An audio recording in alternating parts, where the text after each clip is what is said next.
আল্লাহ তাআলা আমাদের মানুষদেরকে সৃষ্টি করেছেন একটি পন্থায়।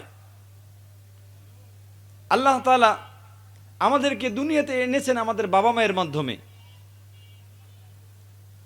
আল্লাহ তাআলা মানুষকে দুনিয়াতে আনার জন্য বাবা মায়ের মাধ্যমের মুখাপেক্ষী নন। আল্লাহ তাআলা চাইলেই বাবা মা ছাড়া মানুষকে দুনিয়াতে আনতে পারেন। প্রমাণ আমাদের আদি পিতা হযরত আদম আলাইহিস সালাতু ওয়াস সালাম। আদম আলাইহিস সালাতু ওয়াস সালামের কোনো বাবা মা আছেন? কথা বলেন, নাই। আবার আল্লাহ তাআলা কোনো মায়ের সংস্পর্শ ছাড়া, কোনো নারীর সংস্পর্শ ছাড়া মানুষকে দুনিয়ার মধ্যে আনতে পারেন। এটা হচ্ছে প্রমাণ আমাদের মা, সবার মা হযরত হাওয়া আলাইহিস সালাম, যাকে আল্লাহ তাআলা আমাদের আদি পিতা হযরতে আদম আলাইহিস সালাতু ওয়াস সালামের বাম পাজরের হাড় থেকে সৃষ্টি করেছেন। আল্লাহ তাআলা চাইলে শুধুমাত্র মায়ের মাধ্যমেও মানুষকে দুনিয়ার মধ্যে আনতে পারেন, যার প্রমাণ হযরতে ঈসা আলাইহিস সালাতু ওয়াস সালামকে আল্লাহ তাআলা হযরত মারিয়াম আলাইহিস সালাতু ওয়াস সালামের মাধ্যমে দুনিয়ার মধ্যে এনেছেন। কোনো বাবার প্রয়োজন হয়নি। আল্লাহ তাআলা চাইলে যে কোনোভাবে নাই থেকেও আল্লাহ তাআলা যেটা চান সেটা করতে পারেন। তো আল্লাহ তাআলা আমাদেরকে, যারা আমরা এখন আছি, আমাদেরকে আল্লাহ তাআলা এনেছেন আমাদের পিতা এবং মাতার মাধ্যমে। আমাদের সিস্টেম হচ্ছে পিতা মাতার সঙ্গমের মাধ্যমে আল্লাহ তাআলা আমাদেরকে দুনিয়ার মধ্যে আনবেন। আচ্ছা বলেন, পৃথিবীতে যত মানুষের মিলন হয়, যত স্বামী স্ত্রীর মিলন হয়, তারা কি চাইলেই সন্তান দুনিয়ায় আনতে পারে? কথা বলবেন, বুঝলে কথা বলবেন, না বুঝলেও কথা বলবেন যে হুজুর বুঝি নেই, বুঝাই দেন। দুনিয়ার মধ্যে অনেক মানুষ, স্বামী স্ত্রী যারা আছে, বৈধ স্বামী স্ত্রী, তাদের ভিতরে যখন শারীরিক সম্পর্ক হয়, আল্লাহ তাআলা কি সবাইকে সন্তান দান করেন? কথা বলেন। আচ্ছা, সবাইকে আল্লাহ তাআলা ছেলে সন্তান দান করেন? আল্লাহ তাআলা সবাইকে ছেলে সন্তানও দেন না, সবাইকে মেয়ে সন্তানও দেন না। আল্লাহ তাআলা যাকে মন চায় ছেলে সন্তান, মেয়ে সন্তান উভয়টাই দেয়। আল্লাহ তাআলার যদি মন চায় কাউকে শুধু ছেলে দেবে, তাকে শুধুমাত্র ছেলে দেন। অথবা আল্লাহ তাআলার যদি মনে চায় যে কাউকে মেয়ে দান করবেন, আল্লাহ তাআলা সেটাই করেন। আল্লাহ তাআলা যদি চান যে কাউকে ছেলে মেয়ে কোনোটাই দেবেন না, আল্লাহ তাআলা পারেন কিনা বলেন? আল্লাহ তাআলা পারেন কিনা? আপনার আমার ডানে বামে অনেক মানুষকে দেখবেন যাদের সম্পদের শেষ নাই। আল্লাহ তাআলা বিধান দিয়েছেন, মানুষকে আল্লাহ তাআলা দুনিয়ার মধ্যে পাঠাবেন পিতা এবং মাতার মাধ্যমে। আল্লাহ তাআলা কাউকে সন্তান দেবেন, ছেলে সন্তান। আল্লাহ তাআলা কাউকে ছেলে মেয়ে উভয়টা দান করবেন। আল্লাহ তাআলা কাউকে শুধুমাত্র কন্যা সন্তান দান করবেন, কাউকে শুধুমাত্র ছেলে সন্তান দান করবেন। আর আল্লাহ তাআলা এমনও করবেন, কাউকে ছেলে মেয়ে কোনোটাই দান করবেন না। আল্লাহ তাআলা বলেন, আল মালু ওয়াল বানুনা জিনাতুল হায়াতিদ দুনিয়া। আল্লাহ তাআলা মানুষকে সম্পদ এবং সন্তান দেন, এটা দুনিয়ার সৌন্দর্য। আল্লাহ তাআলা যাকে ইচ্ছা সৌন্দর্য দেন, আল্লাহ তাআলা যাকে ইচ্ছা হয় না তাকে দেন না। তাহলে আল্লাহ তাআলা আমাদের যাদেরকে পছন্দ করেন তাদেরকে সম্পদ দেন, সন্তান দেন।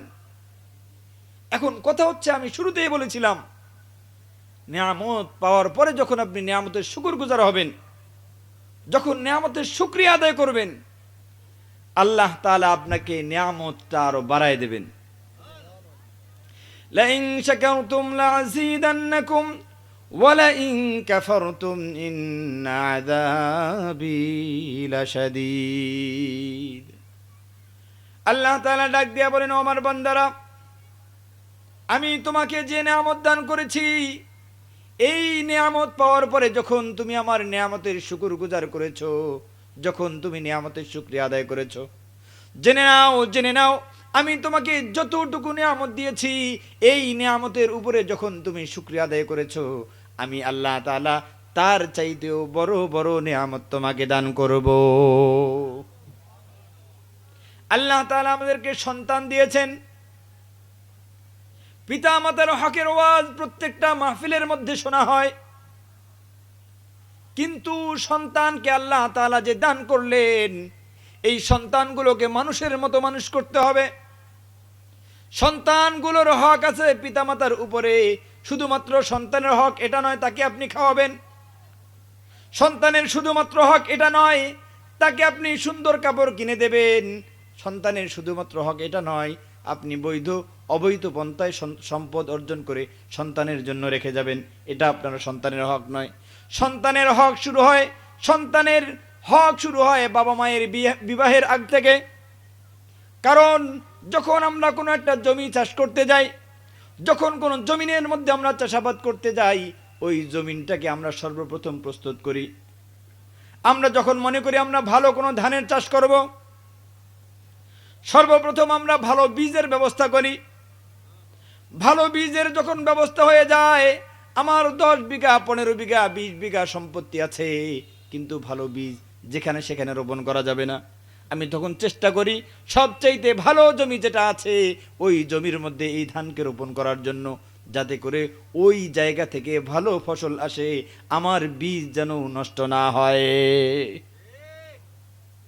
যেভাবে আমরা যত দামি বীজ হোক না কেন, যদি ওই দামি বীজটাকে কোনো মরুভূমির বালির মধ্যে যদি আমি রোপণ করি, অথবা বালুময় জমির মধ্যে যদি আমি রোপণ করি, যত দামি বীজ হোক না কেন, জাপান থেকে এনেছেন, চীন থেকে এনেছেন আমদানি করে, শুধুমাত্র একটা প্লেনের মধ্যে করে সমস্ত খরচ বহন করে এনেছেন, আনার পরে দামি বীজ, ওই দামি বীজকে আপনি বালুর জমির মধ্যে দিয়েছেন, তাহলে বলেন ওই জমিন থেকে কেমন ফসল আসবে?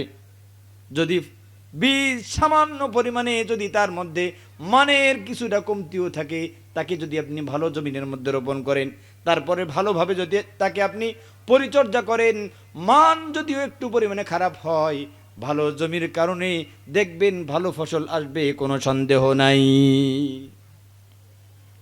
বাবার বিবাহের আগ থেকে সন্তানের হক শুরু হয়ে যায়। পিতামাতার বিবাহের আগ থেকেই সন্তানের হক শুরু হয়ে যায়। যেহেতু বীজ আসে পিতার থেকে, সর্বপ্রথম পিতার হক, সন্তানের হক পিতার থেকে শুরু হয়। সর্বপ্রথম পিতাকে নিজেকে আগে শুধরাইতে হবে, সর্বপ্রথম নিজেকে আগে সংস্কার করতে হবে। নিজের ভিতরে যদি কোনো গুনাহের অভ্যাস থেকে থাকে, যদি কোনো খারাপ কাজের অভ্যাস থেকে থাকে, নিজেকে আগে শুধরাইতে হবে। যখন আপনি বিবাহ করতে যাবেন, তার আগে দিয়ে আপনার যত বদ অভ্যাস আছে, বদ অভ্যাস থাকা যাবে না। তারপরেও যদি আপনার ভিতরে কোনো বদ অভ্যাস থেকে যায়, নিজেকে আগে সংস্কার করতে হবে। কারণ আপনি হচ্ছেন বীজ, বীজের মধ্যে যদি ভেজাল থাকে, বীজ যদি ভালো না হয়, ভালো জমিনের মধ্যেও দিলে কিন্তু ভালো ফসল আসে না। সর্বপ্রথম বাবাকে ঠিক হতে হবে। বীজ বাবা ভালো, জমিন নিয়েছে, ওই যে আমরা বলি দোলাবাড়ির মধ্যে সবচাইতে কম উর্বর যেই জমিটা, ওই জমিনের মধ্যে ধান লাগানো হয়েছে, সবচাইতে উত্তম বীজ। ভালো ফসল আসবে কিনা বলেন? আসবে? ভালো ফসল আসবে? কখনো আসবে না। কারণ যদি জমি উর্বর না হয়, জমি যদি ভালো ফল দেনেওয়ালা জমি না হয়, আপনার বীজ যত উন্নত মানের বীজ হোক না কেন, ওখান থেকে ভালো ফসলের আশা করা যায় না। যে জমিটাকে আপনি চুজ করবেন, যেই জমিটাকে আপনি বেছে নেবেন আপনার সন্তানকে আবাদ করার জন্য, আপনার সন্তানকে চাষ করার জন্য, যেই সন্তানের মা বানাবেন যাকে, ওই মাকে আপনাকে বাছাই করতে হবে। সবচাইতে বেশি যেই জিনিসটা দেখতে হবে, তার মধ্যে দেখতে হবে দিনদারি আছে কিনা, ওই মহিলা পর্দা করে কিনা, ওই মহিলা বিবাহের আগে কারোর সাথে সম্পর্কের মধ্যে জড়িয়েছে কিনা, ওই মহিলা নামাজ আদায় করে কিনা, ওই মহিলা কোনো খারাপ সম্পর্কের সাথে সম্পৃক্ত আছে কিনা। আপনার ঈমানি দায়িত্ব হচ্ছে এটা বেছে নেওয়া। আল্লাহ রাসূল সাল্লাল্লাহু আলাইহি সাল্লাম বলেন, যখন তোমরা বিবাহ করবা, 4টা দিক তোমরা তাকাও। 4 দিকের মধ্যে যদি তোমরা 3টা দিক কম পাও, আর একটা দিক দিনদারি যদি তার মধ্যে বেশি থাকে, তাহলে তোমরা অন্যান্য বিষয়গুলো বাদ দিয়ে দিনদারিকেই প্রাধান্য দাও। তাহলে আমরা বলি, হুজুর মোর বেটা কথা শোনে না, মোর বেটাক যদি কম এদি ডাইন পাক দি যা, মোর বেটা যায় বাম পাক দি, মোর বেটাক যদি কম বলে বাবা তুই সামন দিয়ে হাঁট, মোর বেটা তখন 5 পাক দিয়ে হাঁটে। কারণটা কি? কারণটা হচ্ছে এমন যে না আমি বীজ ভালো, না আমার জমিন ভালো, না আমার পরিচর্যা ভালো। ভালো বীজ নিয়েছেন, ভালো জমিনও ব্যবস্থা করেছেন, ভালো জমিনের মধ্যে ফসল লাগিয়েছেন, চারিদিকে আপনার ঘিরা থাকার কথা, সময় মতো পানির সেচ দেওয়ার কথা, সময় মতো ওই জায়গার মধ্যে সার দেওয়ার কথা, ভালোভাবে পরিচর্যা করার কথা। আপনার সন্তান যখন আপনার স্ত্রীর গর্ভে এসেছে, তখন আপনি আপনার স্ত্রীকে আগে যতটুকু পর্দা করতে আরো বেশি করে পর্দার মধ্যে রাখতে হবে। আপনার স্ত্রী যতটুকু বেআমল ছিল, সন্তানকে গর্ভে ধারণ করার সাথে সাথে তাকে আরো বেশি করে আমলের মধ্যে মনোযোগী করতে হবে।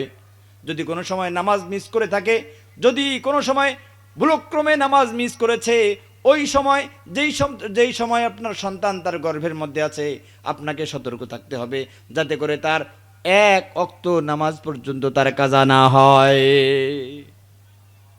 1 ওয়াক্ত নামাজও যেন তার কাজা না হয়। যদি তা হয়, আমাদের অবস্থাটা এমন হয়ে গেছে, যেই মেয়ে আগে তাহাজ্জুদের নামাজ আদায় করত, যখন গর্ভের মধ্যে সন্তান এসেছে 5 ওয়াক্ত নামাজও এখন আর ঠিকভাবে পড়ে না। কারণ তার পেট ব্যথা, কারণ তার শরীর ভালো লাগে না, কারণ দেখবেন অনেকগুলো সমস্যা কিন্তু হয়। কিন্তু যদিও সমস্যা হয়, ওই সময়টাতে বেশি বেশি আমল করতে হবে। আমরা তখন তাদেরকে বেশি বেশি মোবাইল দেখার মধ্যে সাহায্য করি, বেশি বেশি সিনেমা দেখার মধ্যে সাহায্য করি, বেশি বেশি গান শোনার মধ্যে আমরা তাদেরকে সাহায্য করি।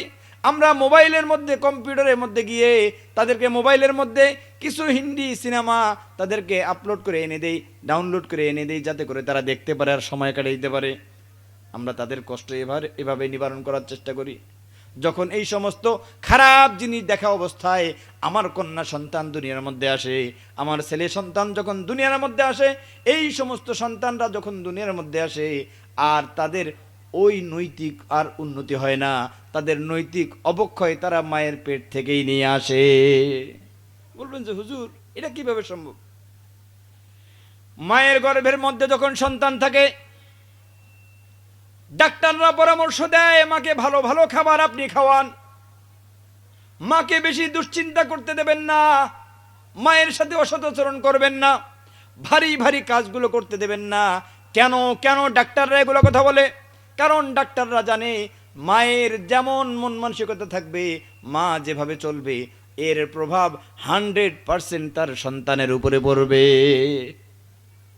100% তার সন্তানের উপরে পড়বে। এজন্য আপনি উন্নত মানের চারা এনেছেন, উন্নত মানের জমিনের মধ্যে রোপণ করেছেন, কিন্তু ঠিকভাবে পরিচর্যা করবেন না।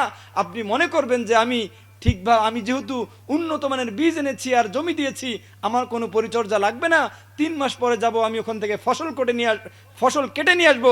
আচ্ছা বলেন, এটা কি বুদ্ধিমানের কাজ হবে নাকি নির্বোধের কাজ হবে? এটা কি বুদ্ধিমানের কাজ হবে নাকি নির্বোধের কাজ হবে? এটা নির্বোধের কাজ হবে। কারণ আপনি যত উন্নত মানের ফসল লাগান না কেন, যদি এর ঘেরা না থাকে, যদি পরিচর্যা না থাকে, দেখবেন যে 3 মাস পরে যদি আপনি ওই জমিনের মধ্যে যান, দেখবেন যে একটা চারাও আপনি খুঁজে পাবেন। কেন পাবেন না? কারণ হচ্ছে গরু ছাগল এটা ইচ্ছা মতো খাবে, খেয়ে আপনার সমস্ত এই বীজগুলোকে নষ্ট করে দেবে। এজন্য মুআজ্জাজ হাজিরিন, আল্লাহ তাআলা আমাদেরকে সন্তানগুলো দিয়েছেন নিয়ামত হিসাবে। আপনি কি মনে করছেন আপনার কোনো বৈশিষ্ট্য, এমন কোনো বৈশিষ্ট্য আছে যে যাকে আল্লাহ তাআলা সন্তান দেন নাই, তার চাইতে আপনার বৈশিষ্ট্য উত্তম, এজন্য আল্লাহ তাআলা আপনাকে সন্তান দিয়েছেন আর তাকে দেন নাই? আপনি কম্পেয়ার করেন, নিজের মধ্যে আপনি তুলনা করেন, আপনাকে কেন আল্লাহ তাআলা সন্তান দিলেন, তাকে দিলেন না? তারও তো 2টা চোখ আছে, তারও 2টা হাত আছে, তারও 2টা কান আছে, তারও বলার মতো মুখ আছে, আপনার চাইতে তারও সম্পদ বেশি আছে, কেন আল্লাহ তাআলা তাকে দিলেন না? এমনি এমনি আল্লাহ তাআলা আপনাকে দিয়েছেন? না, দেননি। সন্তান দিয়েছেন, সন্তানের সম্পর্কে আল্লাহ তাআলা আপনাকে জবাবদিহি করবেন কিয়ামতের ময়দানে। কোনো বাঁচার উপায় নেই। কিভাবে বাঁচবেন? এজন্য দুনিয়ার মধ্যে সন্তানগুলোকে মানুষের মতো মানুষ করতে হবে। সন্তানগুলোকে পথভ্রষ্ট করা যাবে না। কারণ রাসূলুল্লাহ সাল্লাল্লাহু আলাইহি সাল্লাম বলেন, যখন কোনো একজন মানুষ মারা যায়, ইদা মাতাল ইনসান ইনকাতা আনহু আমালুহু, যখন কোনো মানুষ মৃত্যুবরণ করে তার সমস্ত আমলের পথগুলো বন্ধ হয়ে যায়। ইল্লা মিন সালাস, শুধুমাত্র 3টা আমল তার জারি থাকে। ওই 3টা আমল সে মৃত্যুবরণ করার পরেও তার আমলটা জারি থাকে। অর্থাৎ 3টা আমল এমন আছে যে আমলটা মানুষ মৃত্যুবরণ করার আগে ওই আমলটা রেখে গিয়েছে, আর ওই আমল থেকে কিয়ামত পর্যন্ত সওয়াব তার আমল নামার মধ্যে যাইতে থাকবে। এমন 3টা জিনিস হলো সদকায়ে জারিয়া। সদকায়ে জারিয়ার মধ্যে সদকায়ে জারিয়ার মতো কোনো আমল যদি আপনি করে রেখে যান, একটা মসজিদের জন্য আপনি জায়গা দিয়েছেন, কিয়ামত পর্যন্ত ওই জায়গার মধ্যে নামাজ হবে, আর কবরের মধ্যে আপনি শুয়ে শুয়ে ওখানে থেকে একটা বেনিফিট পাবেন।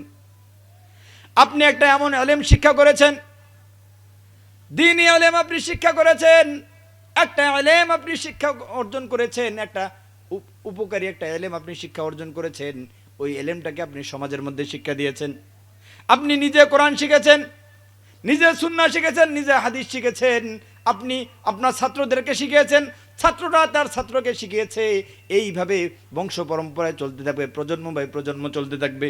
আপনি আপনার কবরের মধ্যে শুয়ে শুয়ে, তারা আপনাকে চেনে না, তারা আপনাকে জানে না। আমি যে উস্তাদের কাছ থেকে পড়েছি, আমি তার উস্তাদের হয়তো নাম জানি, তারপরের যে উস্তাদ আছে তার কিন্তু আমি নাম জানি না। আমি যখন নিজে তেলাওয়াত করি, আলহামদুলিল্লাহি রাব্বিল আলামিন, আমি যখন হামজা তেলাওয়াত করেছি 10টা নেকি, তার কোনো নিয়ত আমি করি নাই। ওই যে রাসূলুল্লাহ সাল্লাল্লাহু আলাইহি সাল্লাম থেকে উস্তাদ ভাই উস্তাদ যেভাবে আমার পর্যন্ত এসেছে, তাদের নিয়ত আমি করি আর না করি, তাদের প্রত্যেকের আমল নামার মধ্যে আমি একবার আলিফ বলার সাথে সাথে আল্লাহ তাআলা 10 নেকি করে তাদের আমল নামার মধ্যে যোগ করে দেয়। আমি তাদেরকে চিনিও না, জানিও না, কিন্তু তারা অটোমেটিকলি তাদের আমল নামার মধ্যে এই সবটা জমা হয়ে যায়, বলি সুবহানাল্লাহ। তাহলে সদকায়ে জারিয়া আর উপকারী ইলম। 3 নাম্বার হচ্ছে এমন সন্তান, নেককার সন্তান, পরহেজগার সন্তান, মুত্তাকি সন্তান।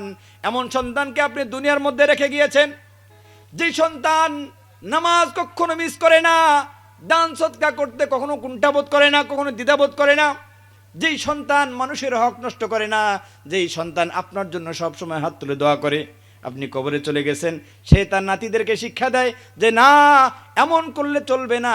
আপনি মৃত্যুবরণ করেছেন, আপনি আপনার সন্তানকে মানুষের মতো মানুষ করেছেন, দেখবেন ওই সন্তান তার সন্তানকেও মানুষের মতো মানুষ করবে। দুনিয়ার মধ্যে রেখে যাইতে পারেন, তাহলে ওই সন্তান আপনার নামে দান করুক আর না করুক, আপনার নামে সদকা করুক আর না করুক, আপনার আমল নামার মধ্যে অটোমেটিকলি সব পৌঁছে যাবে, বলি সুবহানাল্লাহ। তাহলে আমাদের কি করা উচিত? শুধুমাত্র সন্তান জন্ম দিলাম, নাম রাখলাম একটা, আর সম্পদ জমা করতেছি, হালাল বুঝতেছি না, হারাম বুঝতেছি না, সুদ বুঝতেছি না, ঘুষ বুঝতেছি না, শুধুমাত্র সম্পদ জমা করতেছি। আসলেই যে আমার মূল সম্পদ আমার সন্তান, এই সন্তান পথভ্রষ্ট হয়ে গেছে, আমার সন্তান আজকে নেশার সাথে সম্পৃক্ত, আমার সন্তান অন্যজনের মেয়ের সাথে খারাপ সম্পর্কের মধ্যে জড়িয়ে গেছে, আমার কোনো খোঁজ খবর নাই।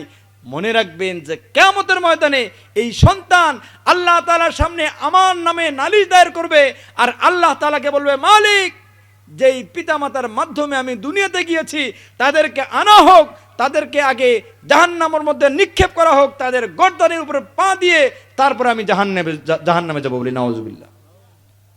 কি একটা অবস্থা হবে!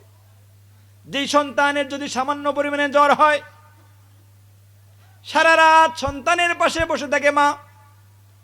সন্তান যদি একবার দুইবার কুক কুক করে কাশি দেয়, বাবার কানটা খাড়া হয়ে যায়, আমার সন্তান কাশতেছে কেন?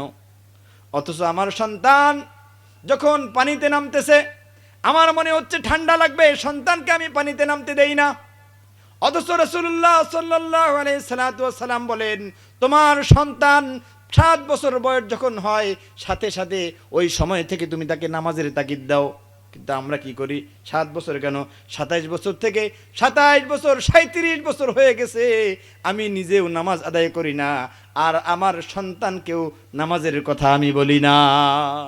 নিজে নামাজ আদায় করে না, সন্তানকে আর কি বলবে? এজন্য আল্লাহ তাআলা কোরআনুল কারীমের মধ্যে 114টি সূরা নাজিল করেছেন।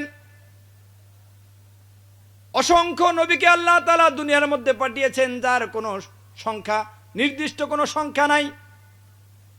আল্লাহ তাআলা পাঠিয়েছেন ওই যে রাসূল এবং নবীদেরকে আল্লাহ তাআলা পাঠিয়েছেন শুধুমাত্র 6 জন নবীর নামে আল্লাহ তাআলা কালামুল্লাহ শরীফের মধ্যে সূরা নাজিল করেছেন, তাদের নাম উল্লেখ করে।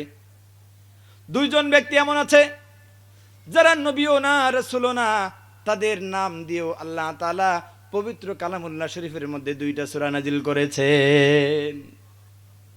হযরতে মারইয়াম আলাইহিস সালাম, মারইয়াম আলাইহিস সালামের মাধ্যম নাম দিয়ে আল্লাহ তাআলা পবিত্র কালামুল্লাহ শরীফের মধ্যে একটি সূরা নাজিল করেছেন, বলি সুবহানাল্লাহ।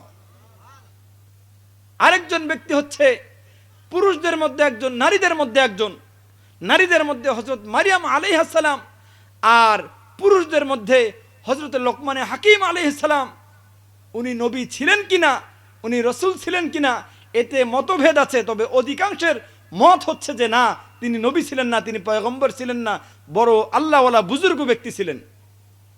তাহলে অন্যান্য নবীদের নামে পর্যন্ত সূরা আসলো না, অনেক নবীদের নাম কোরআনের মধ্যে আসে নাই। প্রায় কিছু সংখ্যক নবীদের নাম এসেছে, তাও বিক্ষিপ্ত ঘটনা দিয়ে। সমস্ত নবীদের নাম কোরআনের মধ্যে আসে নাই। লোকমান আলাইহিস সালাম কি এমন আমল করেছেন যার বদৌলতে আল্লাহ তাআলা তাকে চির অমর করে দিয়েছেন, যার নাম আল্লাহ তাআলা কালামুল্লাহ শরীফের মধ্যে ঘোষণা দিয়েছেন? কি এমন আমল করেছেন? পৃথিবীর মধ্যে 3 জন কালো মানুষের আলোচনা হয়। 3 জন কালো, যার মতো বিশ্রী কোনো মানুষ ছিল না। হযরতে বেলালে হাবশী রাদিয়াল্লাহু তাআলা আনহুর ঘটনা আমরা সবাই জানি। আরেকজন সাহাবী আছেন যিনি বিবাহ করার জন্য গিয়েছেন, রাসূলুল্লাহ সাল্লাল্লাহু আলাইহি সাল্লামের সাহাবী, বিবাহ করার জন্য গিয়েছেন। মেয়ের বাড়িতে প্রস্তাব দিয়েছেন, তাকে গ্রহণ করা হয় নাই, তাকে মেনে নেওয়া হয় নাই। আবার রাসূলুল্লাহ সাল্লাল্লাহু আলাইহি সাল্লাম আবার পাঠিয়েছেন ওই মেয়ের বাবার কাছে। যখন বলেছে রাসূলুল্লাহ সাল্লাল্লাহু আলাইহি সাল্লাম তাকে পাঠিয়েছেন, মেয়ে বলেছে রাসূলুল্লাহ সাল্লাল্লাহু আলাইহি সাল্লাম যাকে পাঠিয়েছেন সে যদি পৃথিবীর সবচাইতে নিকৃষ্ট হয়, তার চেহারা যদি সবচাইতে কুৎসিত হয়, তারপরেও আমি তাকে বিবাহ করব, বলি সুবহানাল্লাহ। আরেকজন ব্যক্তি হচ্ছেন হযরত লোকমান হাকিম, যিনি ছিলেন বেডে, অত্যন্ত কুৎসিত, যার ঠোঁটগুলো ছিল মোটা, মুখটা ছিল চ্যাপ্টা আকারের, বাচ্চারা দেখে যাকে ভয় করত। এই এমন একটা কুৎসিত মানুষ ছিল, কিন্তু তার দাম আল্লাহ তাআলার কাছে এত বেশি। দেখেন, কারণ আল্লাহ তাআলার রাসূল সাল্লাল্লাহু আলাইহি সাল্লাম বলেছেন, ইন্নাল্লাহা লা ইয়ানজুরু ইলা সুওয়ারিকুম ওয়ালাকিন ইয়ানজুরু ইলা কুলুবিকুম ওয়া আমালিকুম। আল্লাহ তাআলা কারো চেহারার দিকে তাকান না, কারো সম্পদের দিকে তাকান না, কারো বংশের দিকে আল্লাহ তাআলা তাকান না। আল্লাহ তাআলা শুধুমাত্র তাকান মানুষের কলবের দিকে। তোমার কলবের মধ্যে কি রয়েছে, আল্লাহ তাআলার দাম তোমার কলব দেখে দাম হবে। তোমার কি আমল, তোমার আমলের মধ্যে ইখলাস কতটুকু, এই তোমার আমল আল্লাহ তাআলার কাছে, এইটা হচ্ছে আল্লাহ তাআলার কাছে পরিমাপ। তুমি কোন বংশের সন্তান, তোমার বাপ এমপি সাহেব, তোমার বাপ মন্ত্রী সাহেব, তুমি নিজেই মন্ত্রী, তুমি নিজেই এমপি, তুমি নিজেই প্রেসিডেন্ট, কোনো দাম নাই, কোনো দাম নাই আল্লাহ তাআলার কাছে। আল্লাহ তাআলার কাছে শুধুমাত্র দাম হচ্ছে তাদের যাদের দিলের মধ্যে আল্লাহ তাআলার ভয় থাকে, তাদের দাম। এমন একজন বেটে কুৎসিত মানুষ, তাকে আল্লাহ তাআলা কত দামি বানিয়েছেন। কেন তাকে দামি বানাইলেন? প্রত্যেক নবীরা তাদের সন্তানদেরকে নসিহত করেছেন, প্রত্যেক নবীরা তাদের সন্তানদেরকে ওয়াজ করেছেন। তাদের ওয়াজগুলো, তাদের নসিহতগুলো আল্লাহ তাআলা বিক্ষিপ্তভাবে কোরআনুল কারীমের মধ্যে এনেছেন। লোকমান হাকিম আলাইহিস সালাম এমন কিছু নসিহত করেছেন সন্তানকে লক্ষ্য করে, আল্লাহ তাআলার কাছে এত পরিমাণে সেটা পছন্দনীয় হয়েছে, আল্লাহ তাআলা ওই নসিহতগুলোকে আজীবন মানুষের শিক্ষার জন্য, কিয়ামত পর্যন্ত যতগুলো মানুষ আসবে সবার শিক্ষার জন্য আল্লাহ তাআলা ওই নসিহতগুলোকে হুবহু পিতা যেভাবে সন্তানকে নসিহত করেছিল একইভাবে আল্লাহ তাআলা কালামুল্লাহ শরীফের মধ্যে তুলে দিয়েছেন। সুবহানাল্লাহ বলবেন না? মুআজ্জাজ হাজিরিন, মনে হইতেছে যে গ্রামের বক্তা পাশের কি কইবে। আলহামদুলিল্লাহ, আপনারা যে কয়জন আসছেন এ কয়জন আলহামদুলিল্লাহ বড় বক্তা আছে, যখন আরো যারা রিজার্ভে আছে পরবর্তীতে আসবে। আমাদের কোনো সমস্যা আছে? কোনো সমস্যা আছে? নাই। মুআজ্জাজ হাজিরিন, বলতেছিলাম যে এমন নসিহত করেছেন তার সন্তানকে, এভাবে আমাদের সন্তানদেরকে আমাদের নসিহত করতে হবে। সন্তান চেয়েছে ফুটবল, নিয়ে গিয়ে দিলাম। সন্তান বাইসাইকেল আবদার করেছে, সাথে সাথে কিনে দিলাম। সন্তান যে কোনো চাহিদা করে সাথে সাথে তাকে সেটা দিয়ে দেই। কিন্তু সন্তানকে কোনো সময় সৎভাবে চলার জন্য বলি না, সন্তানকে নামাজ শিক্ষা দেই না, সন্তানকে ইলমে দ্বীন শিক্ষা দেই না, সন্তানের যা যা প্রয়োজন তা তা আমি দেই না, দুনিয়াবি চাহিদাগুলো পূরণ করি। কিন্তু আল্লাহ তাআলা তার সামনে যে আমাকে জবাবদিহি করতে হবে, সন্তানকে কিভাবে লালন পালন করতে হবে, কিভাবে নসিহত করতে হবে, এই নসিহতগুলো আল্লাহ তাআলা কালামুল্লাহ শরীফের মধ্যে দিয়েছেন। হযরত লোকমান আলাইহিস সালাম তার সন্তানকে লক্ষ্য করে বলতেছেন, ইয়া বুনাইয়া লা তুশরিক বিল্লাহ, ও আমার সন্তান, তুমি আল্লাহ তাআলার সাথে কাউকে শরীক করো না। وَإِذْ قَالَ لُقْمَانُ لِابْنِهِ وَهُوَ يَعِظُهُ يَا بُنَيَّ لَا تُشْرِكْ بِاللَّهِ إِنَّ الشِّرْكَ لَظُلْمٌ عَظِيمٌ। হযরত লোকমান আলাইহিস সালাম তার সন্তানকে ডাক দিয়ে বলতেছেন, ইয়া বুনাইয়া, এ আমার কলিজার টুকরা সন্তান। আমরা আমাদের সন্তানদেরকে যখন ডাকি, এ আব্দুল ইত্তিয়াই, এ ইত্তিয়াই, এ কুড়ে রে তুই রে, তাড়াতাড়ি আয় এদিকে, আমরা আমাদের সন্তানদেরকে ভালোবাসি, ডাক দেই না। ডাক দেই অন্যদেরকে, অন্যদের সাথে মহব্বতের সম্পর্ক। কিন্তু আমার সন্তান যার সাথে সবচেয়ে মধুর সম্পর্ক আমার হবে, সামান্য পরিমাণে একটা ভুল করলে এই যেভাবে রাগ দেখানো সম্ভব নয় সেভাবে আমরা রাগ দেখাই। অথচ আল্লাহ তাআলা শিক্ষা দিচ্ছেন কিভাবে সন্তানকে ডাকতে হবে। ইয়া বুনাইয়া লা তুশরিক বিল্লাহ ইন্নাশ শিরকা লাযুলমুন আযীম। লোকমান আলাইহিস সালাতু ওয়াস সালাম তার সন্তানকে, কলিজার টুকরা সন্তানকে ডাক দিয়া বলতেছেন, ও আমার কলিজার টুকরা সন্তান, দুনিয়াতে যতদিন আল্লাহ তাআলা তোমাকে হায়াতে জিন্দেগিতে বাঁচিয়ে রাখবেন, একটা কথা তুমি মনে রাখবা, আল্লাহ তাআলার সাথে তুমি কাউকে শরীক করবা না, কাউকে শরীক করবা না।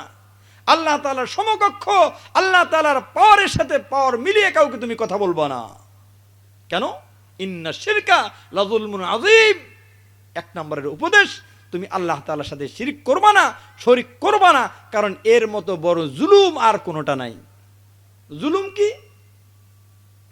ধানের জমিতে আপনি চারা রোপণ করার জন্য গেছেন, নিয়ম হলো যেদিকে শিকড় আছে সেই দিকে মাটির মধ্যে গাঁথতে হবে। আপনি বড় আল্লাহওয়ালা, আপনি বড় বুজুর্গ, আপনি বড় শিক্ষিত মানুষ, আপনি বলতেছেন না না এই নিয়ম মানা যাবে না।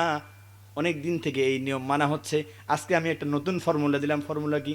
যে ধানের যে মাথা আছে আর শিকড় যেদিকে আছে, শিকড় থাকবে উপরের দিকে আর মাথাটা থাকবে নিচের দিকে। আচ্ছা বলেন, এইভাবে যদি আপনি উন্নত মানের বীজও যদি রোপণ করেন, কোনো ফসল আসবে? আসবে? এটা হচ্ছে জুলুম। জুলুম হচ্ছে যেই কাজটা যেভাবে করা দরকার আপনি সেভাবে না করে যদি অন্যভাবে করেন, এটা হচ্ছে জুলুম। আল্লাহ তাআলা ভাগ করে দিয়েছেন,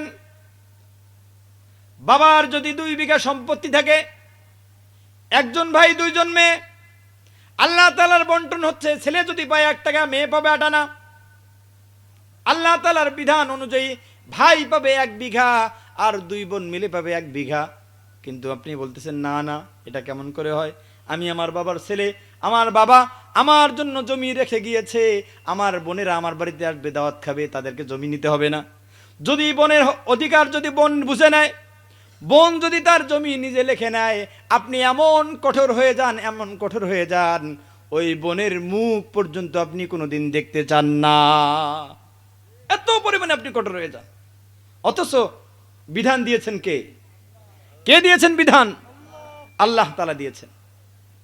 মুআজ্জাজ হাজিরিন, জুলুম করা যাবে না, কারণ জুলুম যদি আপনি করেন, আয-যুলমু যুলমাতুন ইয়াওমাল কিয়ামা, প্রত্যেকটা জুলুম আপনার জন্য কিয়ামতের দিনে জাহান্নামে যাওয়ার কারণ হবে, প্রত্যেকটা জুলুম।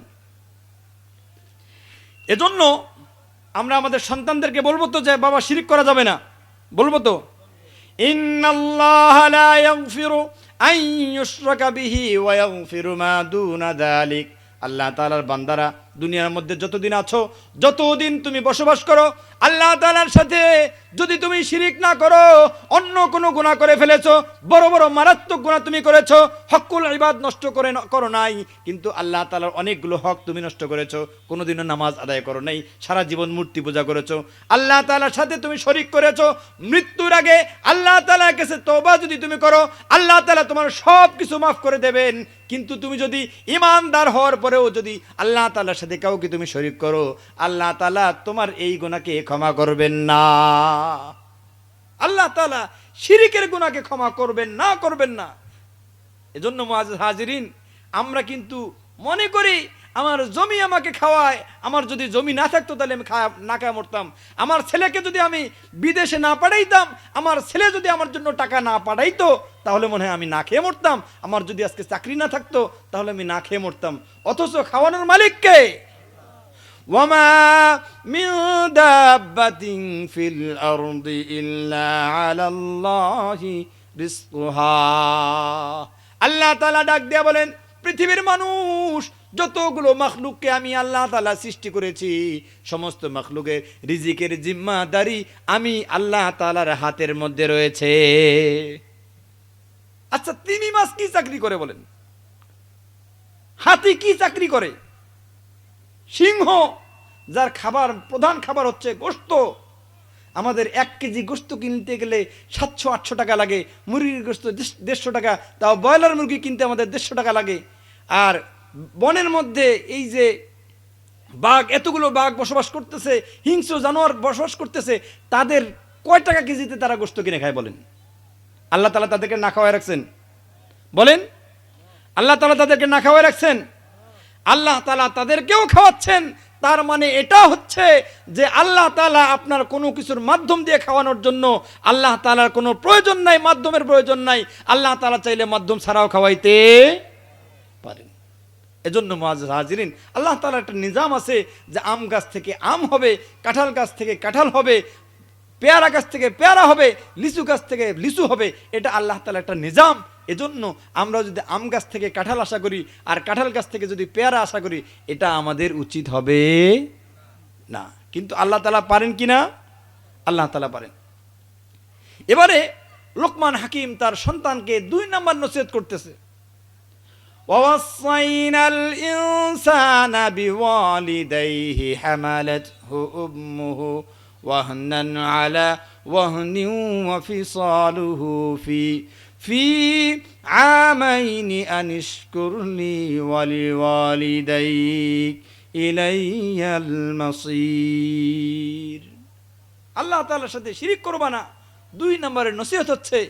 আল্লাহ তাআলা সুন্দরভাবে কোরআনের মধ্যে তুলে দিয়েছেন, ও পৃথিবীর সন্তানেরা, এটা আমি আল্লাহ তাআলা কালামুল্লাহ শরীফের মধ্যে তোমাদের জন্য আজীবনের জন্য রেখে দিলাম, যে এটা থেকে তোমরা অনুপ্রাণিত হতে পারো, এটাকে অনুসরণ করে অনুকরণ করে যাতে তোমরা চলতে পারো, এজন্য আমি আল্লাহ তাআলা এটাকে তুলে দিলাম। তোমরা তোমাদের পিতামাতার সাথে সদাচরণ করো, পিতামাতার সাথে অসদাচরণ করিও না, পিতামাতার সাথে জুলুম করিও না। কারণ বিশেষ করে তোমার মা তোমার জন্য এত পরিমাণে কষ্ট করেছেন যে এই কষ্টটা পৃথিবীর কোনো বাবারা করতে পারে না। 3টা এমন কাজ আছে, এমন মারাত্মক 3টা কঠিন কাজ আছে, পৃথিবীর কোনো পুরুষকে যদি দেওয়া হয় ওই পুরুষটা বেঁচে থাকবে না, আর তার করার সক্ষমতাও নেই। 1 নম্বরে সন্তানকে গর্ভে ধারণ করা। সন্তানকে গর্ভে ধারণ করা কত পরিমাণে কষ্ট। একজন মা যখন সন্তানকে গর্ভে ধারণ করে, দেখবেন তার যে সৌন্দর্য আছে, ওই গোটা সৌন্দর্য তাকে বিসর্জন দিয়ে তারপরে সন্তানকে ধারণ করতে হয়। একজন মা খাওয়ার মধ্যে শান্তি নাই, ঘুমানোর মধ্যে শান্তি নাই, ইবাদতের মধ্যে শান্তি নাই, কথা বলার মধ্যে শান্তি নাই। যতদিন পর্যন্ত সন্তান গর্ভের মধ্যে থাকে মার পেরেশানির কোনো শেষ থাকে না। কি পরিমাণে কষ্ট! যারা বিবাহ করেছেন তারা জানেন যে মা কি পরিমাণে কষ্ট করে। আপনার বিবি আপনার পাশে ঘুমিয়েছে, আপনি বাজার থেকে এসেছেন, গর্ভ অবস্থায়ও আপনার বিবি আপনাকে সুন্দরভাবে খাবার দাবার খাইয়েছে। আপনি যদি কেয়ারটেকার, যদি আপনি এমন স্বামী হন যে আপনি আপনার স্ত্রীর কেয়ার করেন, আপনি ওই স্ত্রীকে সাথে নিয়ে খাচ্ছেন, তারপরে দুইজন যখন ঘুমিয়ে গেছেন আপনি তো আরামে ঘুমাচ্ছেন। রাতের বেলা যখন পেটের মধ্যে বেদনা শুরু হয়ে গেছে, যখন ব্যথা শুরু হয়ে গেছে, মা দেখবেন স্বামীকে ডাকে না যে আমার পেট ব্যথা করতেছে, ও আমার স্বামী। কারণ মা জানে আমার স্বামী কালকে জমিনের মধ্যে কাজ করতে যাবে, আমার স্বামীর চাকরি আছে, স্বামীকে কষ্ট দেওয়া যাবে না। ওই সময় দেখবেন যে ওই মা তার স্বামীকে ডাকে না, না ডাকার পরে নিজে নিজে কান্না করতেছে। কান্না করতে করতে তার দুই চোখ বেয়ে বেয়ে পানি পড়তেছে। একটা সময় নিজে গুনগুন গুনগুন করে কান্না করতেছে। হঠাৎ করে স্বামীর কানের মধ্যে যখন কান্নার আওয়াজ গেছে, স্বামী নিজের থেকে জেগে গেছে, দেখতেছে আদরের স্ত্রী তার দুই চোখ বেয়ে পানি পড়তেছে আর কান্না করতেছে। তখন স্ত্রীকে জিজ্ঞাসা করতেছে, ও আমার স্ত্রী তুমি কান্না করো কেন? স্ত্রী বলতেছে, স্বামী আমার এত পরিমাণে পেট ব্যথা করতেছে, আমি সহ্য করতে পারতেছি না, এত পরিমাণে পেট ব্যথা করতেছে। একবার বসে, একবার ওঠে, একবার দাঁড়ায়, একবার শুয়ে থাকে, কিন্তু তারপরেও কোনো কিছুতে কোনো কাজ হয় না। দেখবেন যে কান্না করতেই থাকে, কান্না করতেই থাকে। কত পরিমাণে মারাত্মক কষ্ট হয়। দুই নম্বরের কষ্ট যেটা, সেটা হচ্ছে সন্তান যখন ভূমিষ্ঠ হয়, সন্তানকে ভূমিষ্ঠ করতে গিয়ে মা এত পরিমাণে রিস্ক নেয়।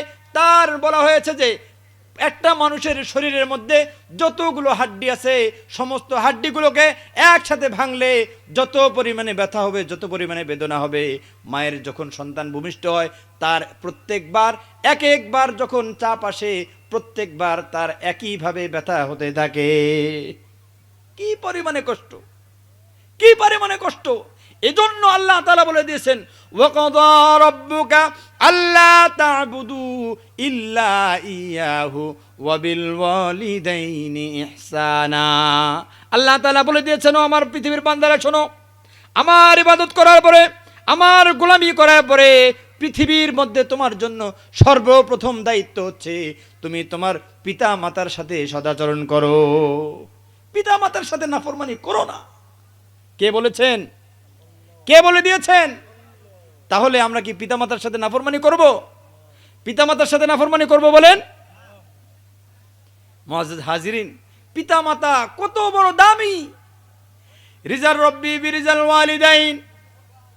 পিতামাতা যদি সন্তুষ্ট হয়, যদি তোমার পিতামাতা তোমার উপরে সন্তুষ্ট থাকে, তোমার জন্য জান্নাত আল্লাহ তাআলা নির্ধারিত করে রাখেন। সুবহানাল্লাহ বলবেন না?